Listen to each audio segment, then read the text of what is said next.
Друзья, всем привет! Ну что, ставка вчера прошла. Правда, не так все было, как я предполагал. Ну и ладно, все равно. Мы получили с вами плюсы, это радует. Сегодня попробуем заиграть матч в Лиге Европы. Локомотив будет принимать Лацио. Естественно, в этом матче фаворитом выступает Лацио. И, наверное, они выступают в этом матче фаворитом оправданно.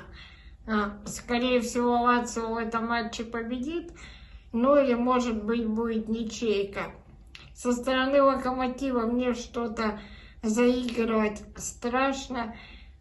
Хоть вчера и Спартак победил в Лиге Европы и воодушевил тем самым русских фанатов верой в русские клубы, но Локомотив откровенно очень какой-то сейчас плохой, перестраивается, непонятный, и ожидать, что они даже забьют в сегодняшнем матче в домашних стенах, может быть да, может быть нет, вообще 50/50.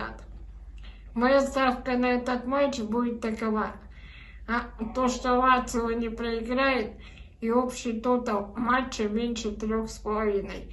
Сильно много голов я ждать не буду. Коэффициент 1,6 по Мулбету. Купон со ставкой вы сейчас видите на своих экранах.